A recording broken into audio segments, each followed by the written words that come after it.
Well,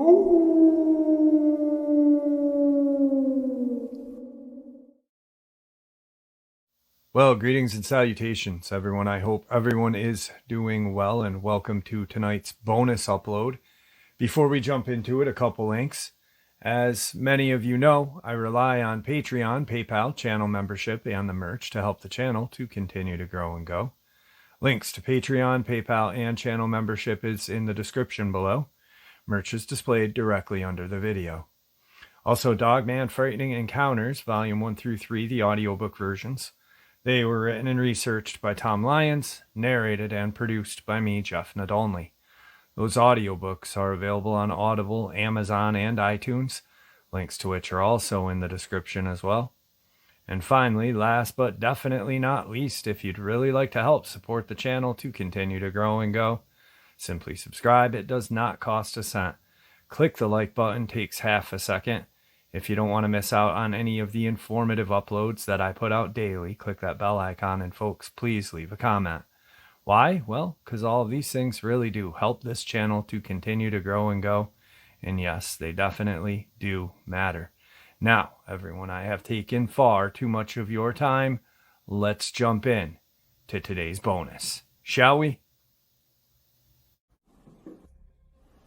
The first week of February is a beautiful time of year in the northern Sonoran Desert, east of Tucson, Arizona. Perfect conditions for extended mountain bike excursions into remote areas that feature stately saguaro cactus, large patches of rabbit ear and prickly pear cactus, and desert wildlife that includes javelina, red Mexican wolves, roadrunners, coyotes, and plenty of smaller animals that make full use of the mild temperatures.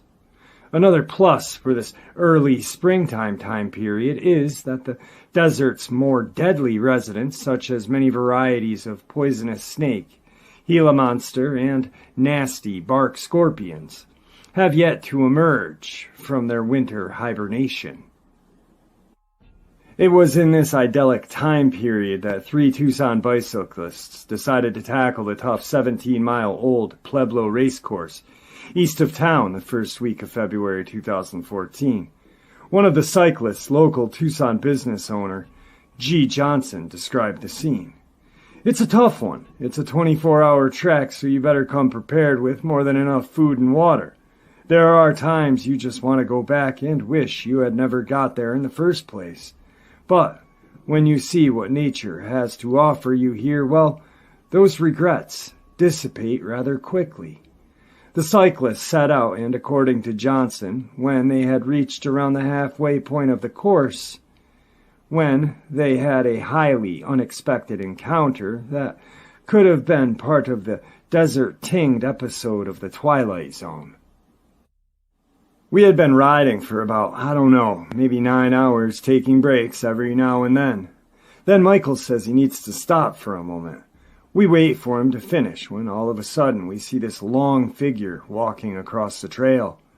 He's maybe 6 feet tall, very, very skinny, and has an awkward gait, like a monkey or a man with a disease, almost robotic.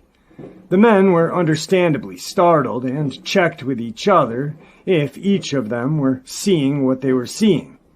Then all I remember about Michael is him saying, 'What the hell is that?' or something like that. But he sounded far away. He probably used a different word instead of hell. Thing is, we had somehow walked a little towards the thing. Don't ask me why. Maybe to look at it better, not knowing what it was. The creature seemed out of place, even though it appeared to blend into the desert surroundings." Johnson continued his description of the encounter. "He stopped, and it made eye contact with me, and I could see him clearly. The eyes were kind of like a snake's, but black with a yellow stripe in the middle of the eye. It had red and green scales on its face and head. The red color was kind of like the same as the desert sand there, and it looked like it had sandy texture too. It didn't have a nose, only 2 holes on it. I couldn't see any ears or hair. The red mouth that looked like it had blood around it, but it didn't look like it was bleeding. It looked like a pattern and reminded me of a chameleon. But it looked like a person as well. Then it appeared to the witnesses that the creature rised up on its long arms with strange-looking claws that looked like a branch full of thorns, and it gestured at them. With a loud chattering sound was heard. The sound seemed to be the creature rapidly rattling its teeth. Then it scurried away in a way that reminded the witnesses of a lizard trying to hide. He looked like he was examining us, and then he ran into the desert. We thought about going back the same way we came, but we thought it didn't matter since we were in the middle of the track anyway. We were scared, to be honest. None of us had ever seen anything like it. It lasted only a few seconds, but felt longer than that, at least to me. So after we talked about it for a while, we decided to go on and finish the track. The men were rattled by their experience, and after talking about what to do, decided to continue on their way and finish the bike course. When you read these stories online or watch them on TV, well, you think, man, these people are crazy, on meds or something, or in need of attention. But this made me a believer. There has to be more of them out there. If there's one, there's got to be two, at least, right? I know most people won't believe a word I said. That's the way I used to be, and I don't blame them at all, but they are out there. Now, I'm not saying this is an alien or a chupacabra or anything like it. All I'm saying is I've never seen anything like it in my life. But I'm no biologist, so what do I know? The history of lizard men sightings goes back many generations. Native American legends speak of this reptilian being inhabiting the earth when their ancestors roamed the western portion of what is now the United States. And there are quite a number of petroglyphs that have an uncanny resemblance to what look like upright bipedal lizards. On October 28, 1878, the Louisville Courier-Journal carried the interesting story about a scaly wild man of the woods that had been killed and was on display for public view. Of course, today, wild man generally refers to Bigfoot-type creatures, like the Minnesota Iceman that was briefly displayed in the 60s. But this 19th century version was described as being about 6 feet tall with large eyes and covered with scales. The strange being was viewed by hundreds of curious and somehow disappeared in history, never to be seen again. The California Lizard Man. Lizard Man reports of humanoid reptoids have been reported for generations in California. A fortune hunter in the 1940s claimed that he had stumbled on a labyrinth of an underground tunnel filled with gold under Los Angeles. He claimed that a race of lizard people were responsible for its construction.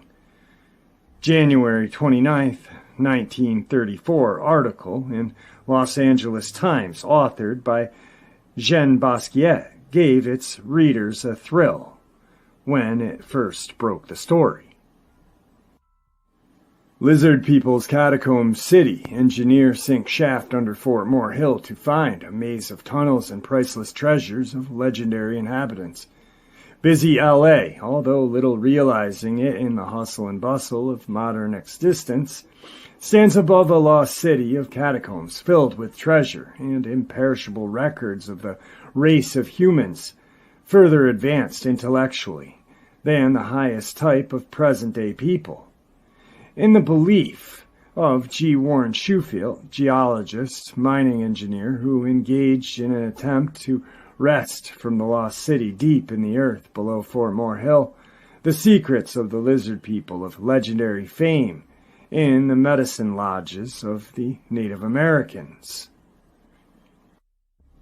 So firmly does Shufield and his little staff of assistants believe that the maze of catacombs at priceless gold tablets are to be found beneath downtown L.A., that the engineer and his aides have already driven a 250-foot shaft into the ground, The mouth of the shaft beginning in the old Banning property of North Hill Street, overlooking Sunset Boulevard, Spring Street, and Northern Broadway.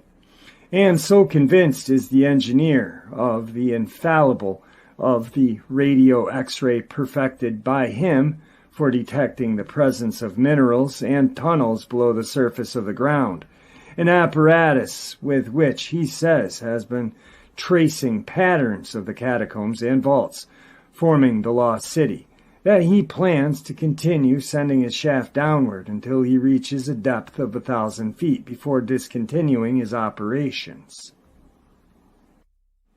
Shufelt learned of the legend of the lizard people after his radio X-ray had led him over an area extending from the public library on West 5th Street to the Southwest Museum on Museum Drive at the foot of Mount Washington.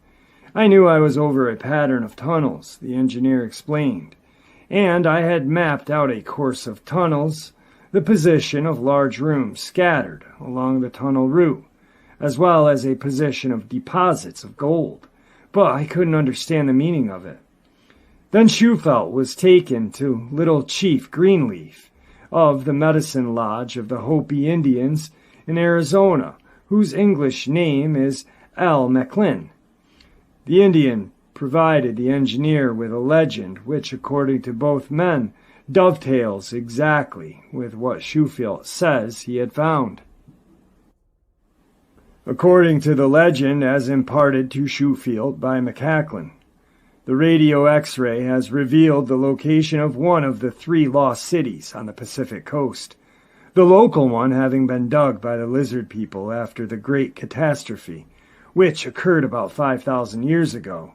This legendary catastrophe was in the form of a huge tongue of fire, which came up of the southwest, destroying all in its path.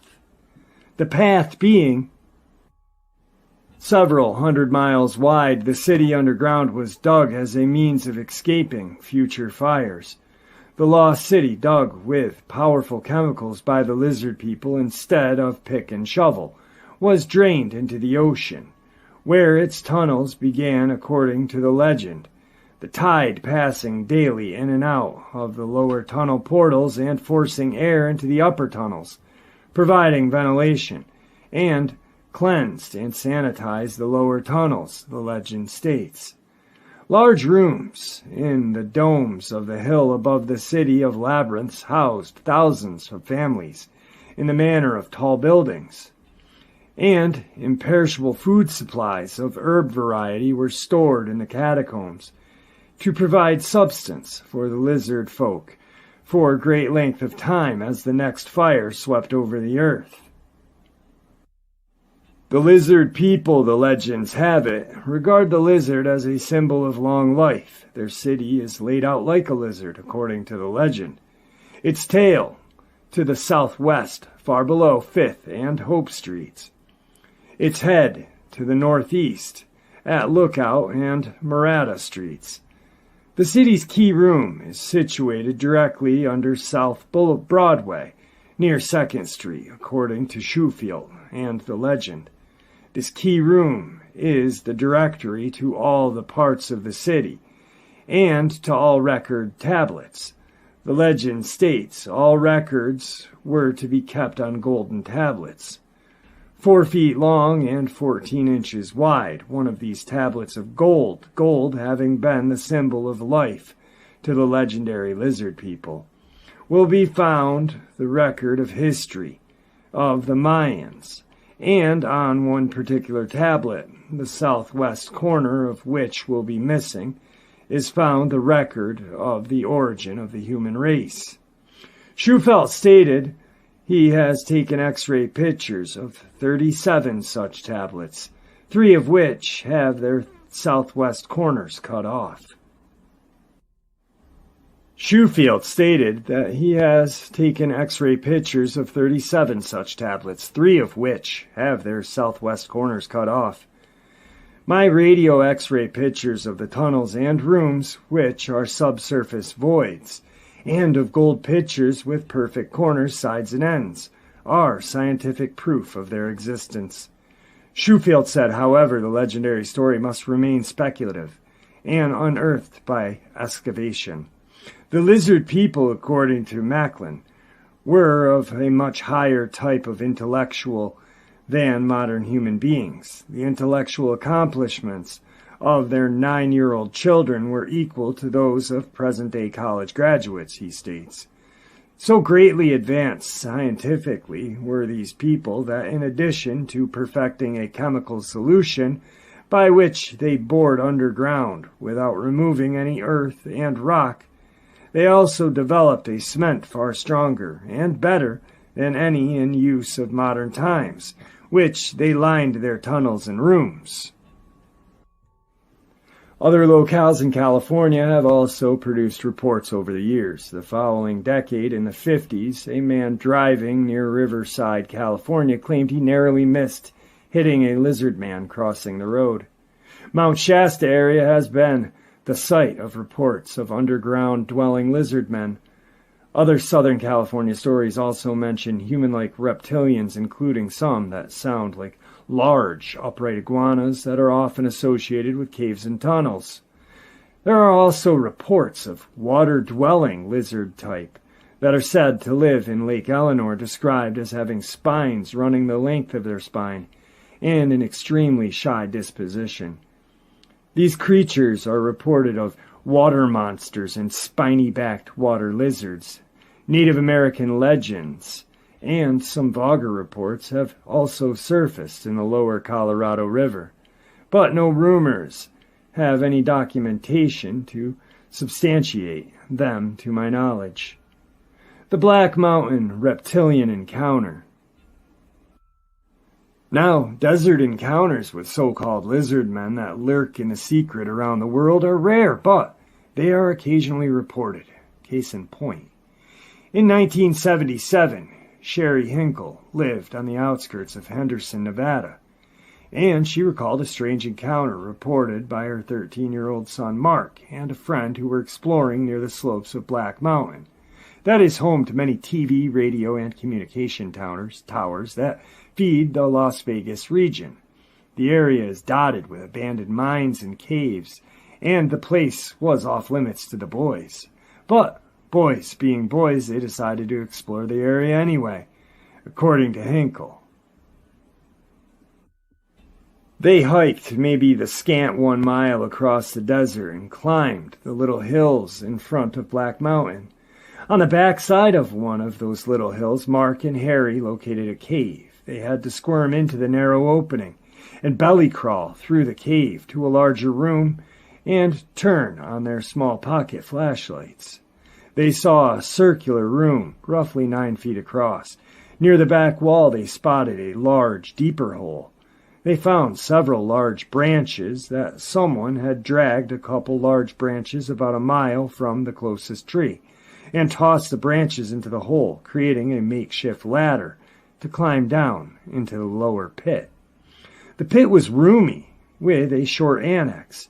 Occasional debris littered the rocky floor, like a tin can or two. A battered teen magazine perched on a small outcrop of rock that served as a shelf.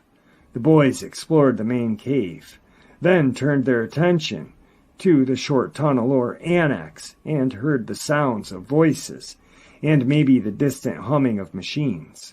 Intrigued by the thought of them mining nearby, the boys went deeper into the tunnel. On the far end, they found a rusty metal door, and near the door a strange metal rod. The 1-foot rod was lightweight and resembled aluminum, with a cap on one end and a few strange engravings on the other side. Startled, the boys heard the sound of guttural, harsh voices talking, and the certain sound of approaching footsteps. The boys became frightened by the strange vocalizations and hightailed it to their makeshift ladder, and headed out toward the cave entrance on the upper level. As they exited, they heard what sounded like the metal door opening, its old metal screeching. They crawled out of the tunnel opening and ran away from the cave entrance. Thinking they were safe, they breathed a sigh of relief. Without warning, they heard a loud, threatening growl.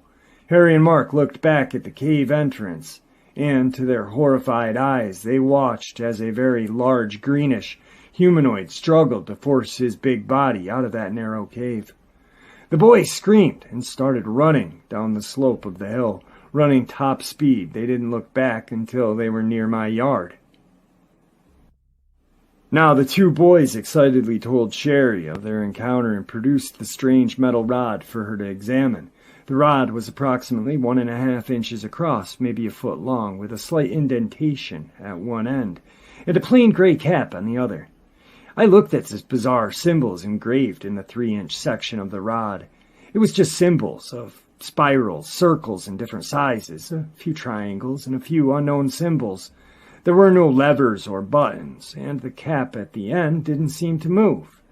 The rod, with its professionally created symbols and smooth to the touch, I knew it was not a toy, but nothing I recognized. One would think that this would be the end of the encounter, but as it turns out, according to Hinkle, the lizard men wanted their rod back. After the excitement of the encounter, it was difficult to get Mark and her other 3 kids to bed. But after some convincing, they went to his bedroom to get the much-needed night's rest. Then the nightmarish events began. It must have been around 2 in the morning when Mark shook me, whispering harshly that someone was trying to get into his bedroom window. I hoped it was just a nightmare or his nerves were still on edge. Quietly, we slipped into his bedroom and listened to the sounds of scraping at the window's edge. He was not mistaken. In the light of the moon, I could make out a silhouette of head and shoulders of a man. I was alone with my 4 kids, no husband to protect us, so I grabbed my flashlight, suddenly tossing the curtains open to face this man. There was a glare from the flashlight on the window, but past the glare I could clearly see a large head with ridges on the top, other ridges on his cheekbones, and the glow of golden eyes. Mark and I stood still, unmoving. Both fear and shock kept us frozen. The lizard man didn't move either, his hand still poised in his attempt to pry the window open. His hand was large, with webbed, rough, gnarly-looking fingers with powerful claws. After a couple of minutes, not seconds, but long, agonized minutes, with our hearts pounding, I knew I had to do something. One hand still holding the flashlight beam on his face and my eyes still locked into those golden eyes, I fumbled around in the dark with my other hand, hoping to find something to use as a weapon if needed. He glanced at my hand, looked back into my eyes. He turned his head a little, as if he was asking a question. He slightly opened his lipless lips, displaying 4 of his pointed teeth, and suddenly he turned and ran off into the desert. As with the vast majority of stories that feature physical evidence and accounts too strange to be believed, the frightened mother of 4 decided that the rod must be returned to the cave. Later in the morning, we decided the reason the lizard man was breaking into the house was to reclaim the metal rod. Mark and I hiked back to the cave and placed the strange rod beside the cave entrance. Of course, my first question would be, did they take any photographs or video of the rod, or attempt to shave off any of the metal for later analysis? This article doesn't mention any attempts to document their seemingly unbelievable account, but does mention hearing of other sightings of weird humanoid types in the area. We're given no dates, names, or descriptions. The Lizard Man of Scape or Swamp. The most sensational and well-known Lizard Man report was a series of sightings of what became known as the Lizard Man of Scape or Swamp, also the Lizard Man of Lee County. This East Coast version is a reptilian humanoid, thought to inhabit areas of swampland in and around Lee County, South Carolina. Some speculate that the creature also utilizes the sewers in abandoned tunnels in towns located near the swamp. The lizard man is generally described as being 7 feet tall, bipedal, and bulky, covered in dark hair and scaly lizard-like skin on its hands, feet, and face. It is said to have 3 toes on each foot and 3 fingers on each hand. The creature has an incredible degree of strength, more than capable of ripping into a car. A few witnesses have reported seeing a tail, although in the majority of cases a tail was not seen. Texas crypto hunter and researcher Lyle Blackburn has recently published an excellent book on the scape or swamp lizard man of South Carolina titled Lizard Man, that details the various sightings and encounters of the strange reptilian being. The first official sighting of the creature was made by Christopher Davis, a 17-year-old, who claimed he encountered the creature while driving home from work late at night on June 29, 1988. Davis had stopped on the road bordering scape or swamp in order to change a tire, and as he was finishing, he heard a thumping noise from behind him. Turned around to see the frightening-looking creature running at him. He said the creature tried to grab at the car and then jumped on the roof as he tried to drive away. Davis swerved from side to side in an effort to throw it off the top of the car, but the creature managed to hang on for a distance. When he returned home, Davis found that his side view mirror was damaged and scratch marks was found on the roof. I looked back and saw something running across the field towards me. It was about 25 yards away, and I saw red, glowing eyes. I ran into the car, and as I locked it, the thing grabbed the door handle. I could see him from the neck down. The 3 big fingers, long black nails, and green rough skin. It was strong and angry. I looked in my mirror and saw a blur of green running. I could see his toes, and then he jumped on the roof of my car. I thought I heard a grunt, and then I could see his fingers through the side front windshield, where they curled around the roof. I sped up and swerved to shake the creature off. Davis went to the Lee County Sheriff's Office July 16, 1988, and filed a report with Sheriff Liston Truesdale after hearing of another similar encounter that had been reported. On the morning of July 14, 1988, deputies made their way to the residence of Tom and Mary Way, located in a small rural community known as Browntown on the outskirts of Bishopville, South Carolina. The couple showed the officers the vehicle they claimed had been mauled. The chrome molding had been torn away from around the fenders. The sidewall tires were scratched, the hood ornament was broken off, the antenna was bent, and upon closer inspection it appeared that parts of the molding had actually been chewed on, as if an animal had used its teeth to inflict the damage. The Ways pointed out the clumps of reddish-colored hair and muddy footprints that had been left all over the car. News of Sheriff Truesdale's visit spread around the neighborhood, and other locals came forward with their story. Truesdale told reporters later, "While we are looking over the situation, we learned that people in Browntown community had been seeing a strange creature about 7 feet tall with red eyes. Some of them described it as green, but some of them as brown. They thought it might be responsible for what happened to the car." Some other incidences.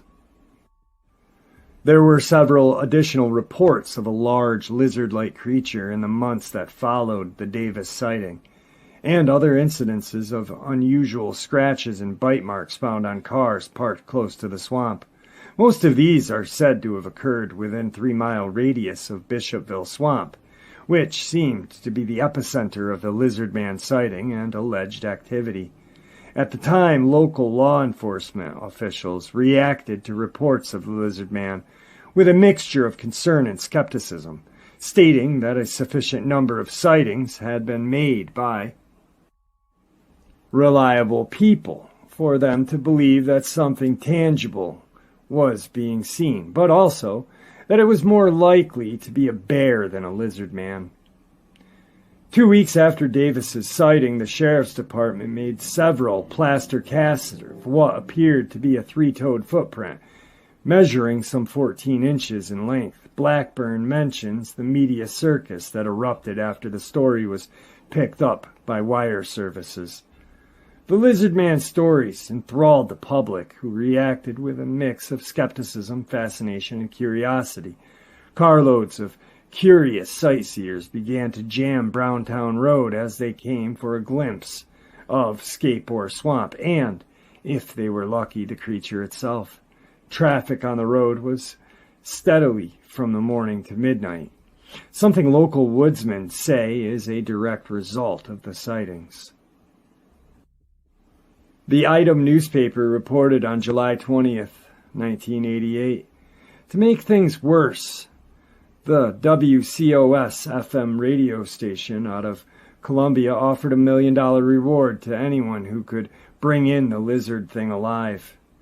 This not only attracted more outside attention, it also brought in scores of would-be hunters, who were often armed and dangerous. According to the Item article, 4 local friends, each about 20 years old, brought rifles and trucks to the bridge in effort to do a little sightseeing and maybe collect a reward.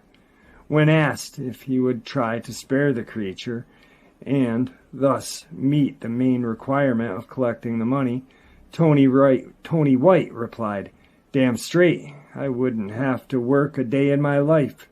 Reporters, television crews, and photographers also began frequenting the area in growing numbers. As they fished for the Lizard Man, information from locals and shot rolls off of film to accompany their articles and features. The July 20th edition of the Press Courier reported, "The swamp was swamped with TV crews and other curious people hoping to catch a glimpse of the creature."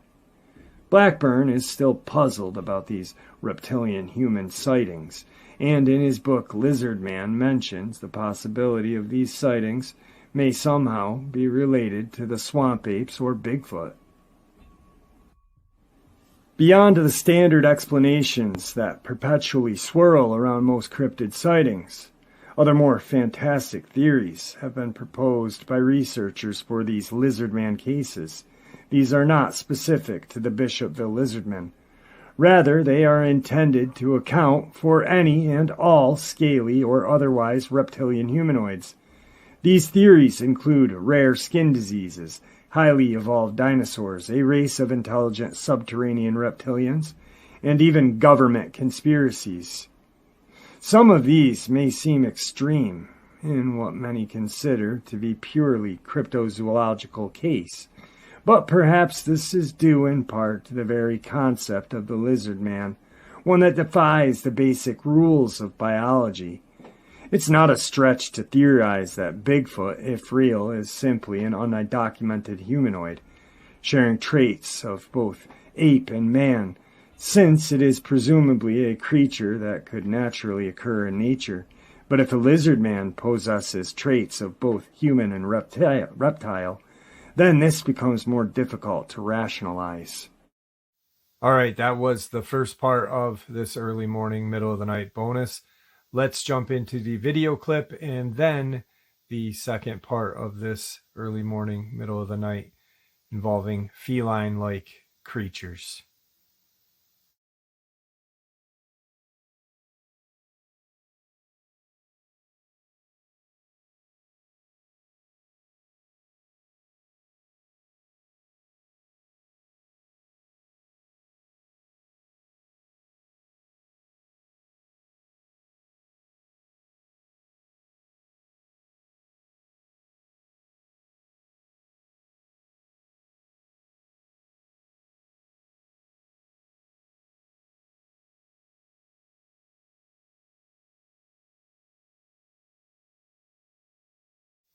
All right, folks, what a chilling video clip. To me, that does not look like a Dogman.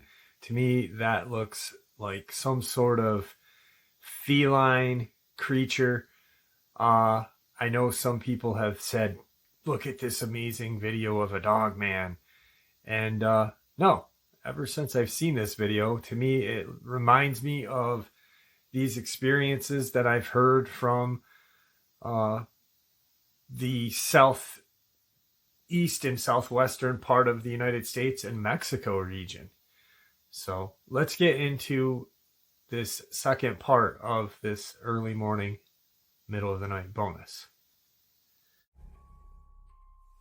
Today's first part of the upload. 10 or so years ago, I was driving with my brother in Virginia Beach. It was late at night and we were going to grab some food. We were the only car on the road, which wasn't really abnormal due to the time of the night.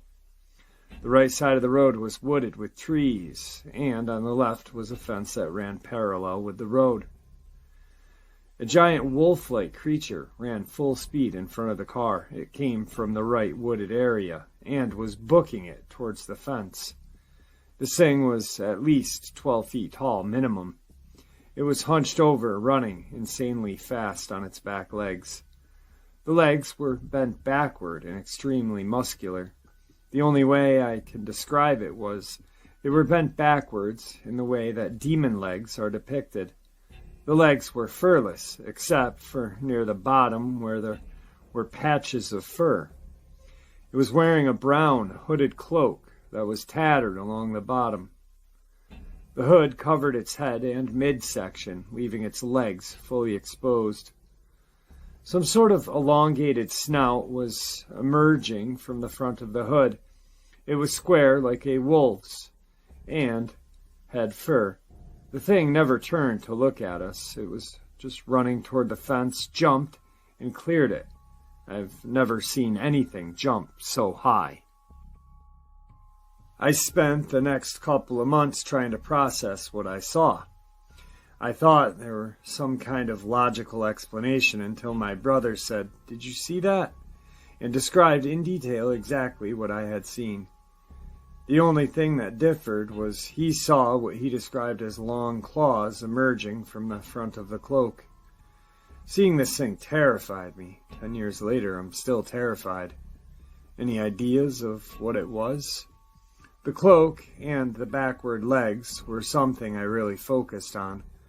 The cloak was cloth, and I'm certain it was not fur or anything else.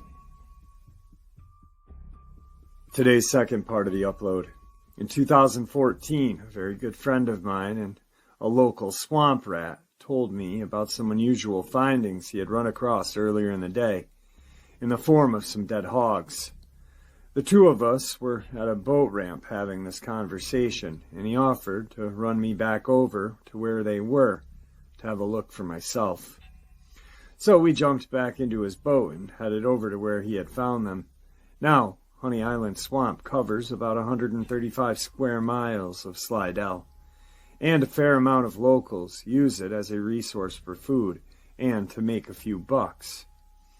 He brought us straight away to the area where he nosed the boat into the shore, and after only a few steps, there they were. There were 2 wild hogs, split open up the middle with all the organs missing, and the rest of their bodies were completely intact and unmolested. They were not a day old, if that, with the mere fact that no gators or anything else had taken them being more than a little bit odd. Their undersides were splayed open, with what appeared to be a rip rather than a cut by a knife's blade. About 30 feet away from where we were was an old elevated tree stand that hadn't been used in many years. My friend said to me, "Come over here and have a look at these tracks." Only few steps away from where the hogs lay, the ground was very damp with no grass on it. I only mention this because the hogs' bodies were laying on some very thick and matted swamp grass. We were now looking down on many tracks, both coming toward the hog and leading away from them. It looked like a gigantic alligator had laid them down, but they were enormous and all the same shape. An alligator's front and rear feet are slightly different, and their body also leaves an evidential trace or slide on the ground as they move, which was not present here. These were huge tracks with 3 toes and what appeared to be a prong or claw at the rear. that had made a distinct hole in the rear of each print, as whatever this was walked back and forth. Neither of us had ever heard or known of anything that just ate organ meats and left the carcass behind. And I'm here to tell you, with all the gators in here, it was a miracle in and of itself that these hogs were left untouched on the bank close to the water for what was many hours. I didn't even think they would be here when we got back over, but they were. Both the hogs' necks were broken, and there were what appeared to be several puncture marks along the upper backs, as though claws had squeezed in on them while being grasped. My friend asked what I thought of the whole thing, and I told him that it had to be a rougarou, or the Honey Island swamp monster. We walked over to a tree stand, and it was perfectly intact, only being somewhat overgrown from years of not being used. There were many blinds in here that old-timers used, and having died, they were left standing.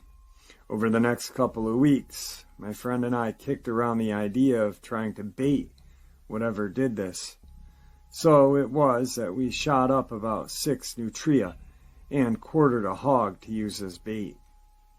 We went back to the stand on Tuesday evening, and having cleared it of all debris, we strung up all the bait on ropes around the stand, hanging all the pieces about 6 to 8 feet from the ground.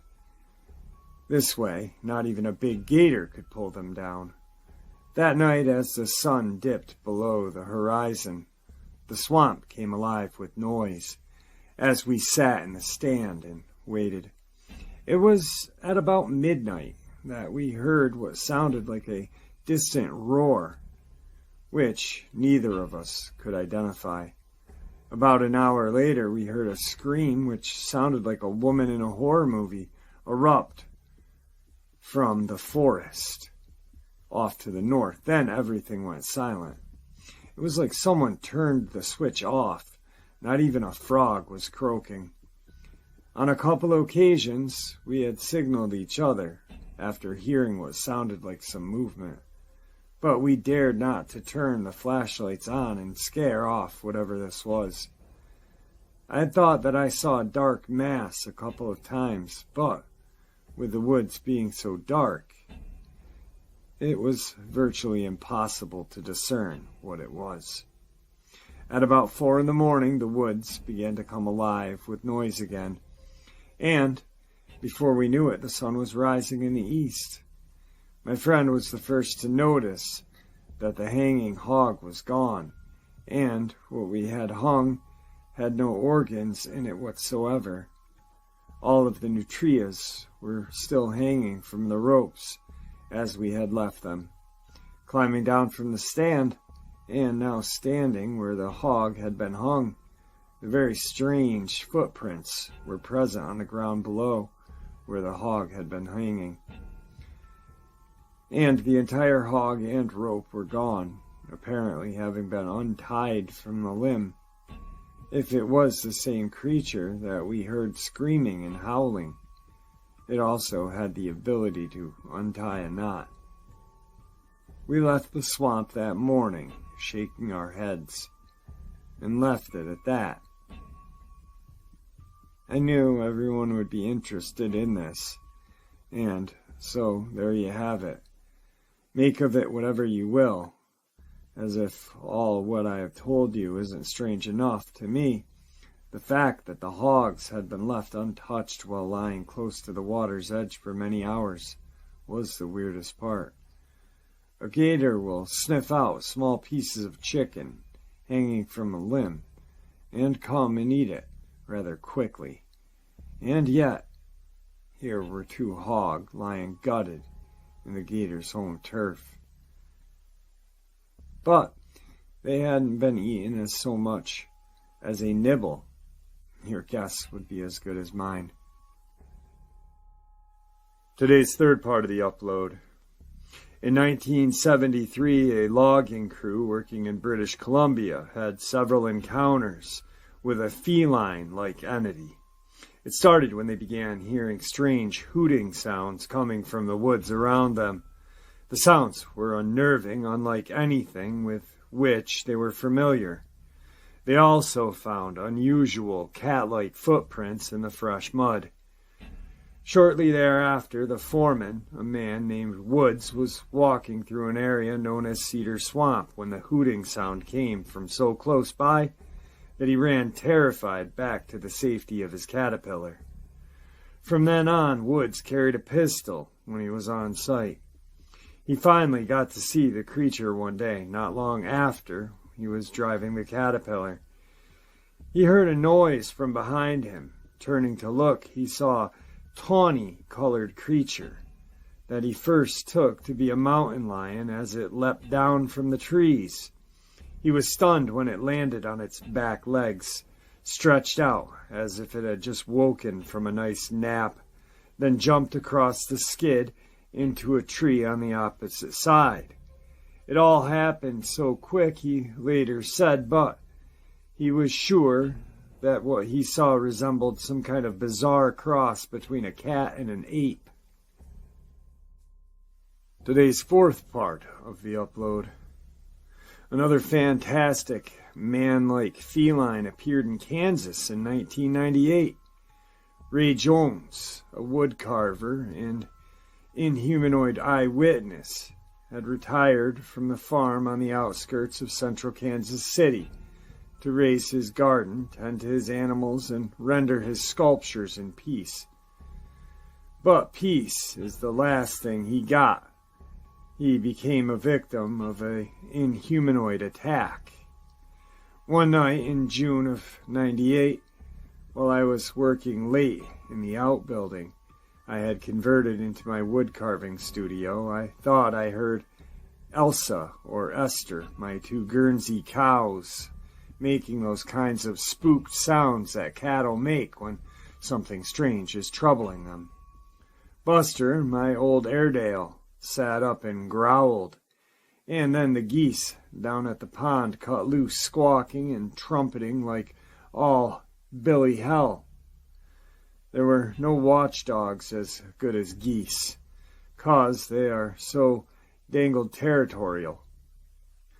Deciding to investigate, Jones put down his tools and stepped outside.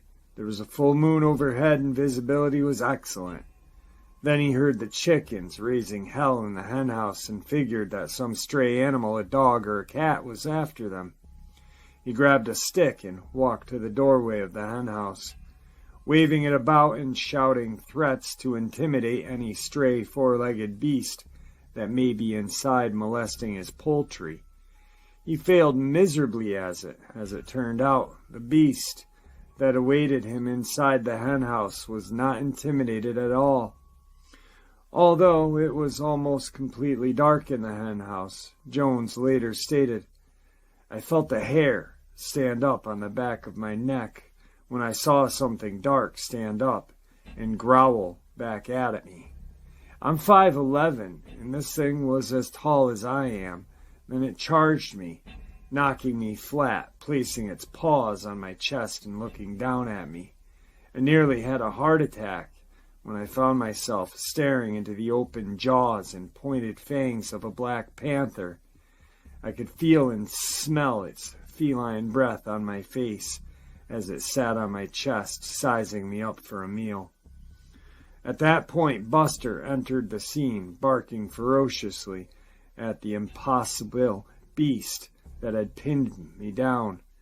Jones stated that he was more worried about his dog than himself, realizing that a single swipe from the beast's razor-like claws could have sliced the poor Buster into hamburger. Then, inexplicably, it rolled off of me. I swear it stood upright on its hind legs before it dropped back down onto all fours and ran off into the night. Jones immediately called the sheriff to report the incident and warn others that a big cat was on the loose. He was told that there were no black panthers in Kansas, a fact of which he was already aware of, and there had been no cougar sightings for decades. When the deputy did finally arrive on the scene, he chuckled at Jones and opted that he had seen a tomcat. Jones stated that he always knew exactly what he saw. A black panther capable of bipedal movement on its hind legs like a man, a catman. Fortunately, there were no other reports of a creature in the area, and I guess you just jump back to wherever the nightmare came from. You have it, folks. I do hope you all enjoyed today's bonus as much as I enjoyed sharing it with you. I'd like to thank you all for supporting the channel. It is, after all, your support that keeps the channel growing and going, and what gives us all a place and a chance to share our experiences and theories judgment-free. Everyone is simply treated with the respect that we all deserve, and I do appreciate it, so thank you. Please, everyone, stay safe, happy, healthy, and ever vigilant, keeping an eye on our children, pets, family, and friends. These creatures are real. They are out there and dangerous. Share this information with those you love and care about, and it may just help save their lives someday. Until next time, never stop asking questions, never stop searching for the truth, and God bless you all.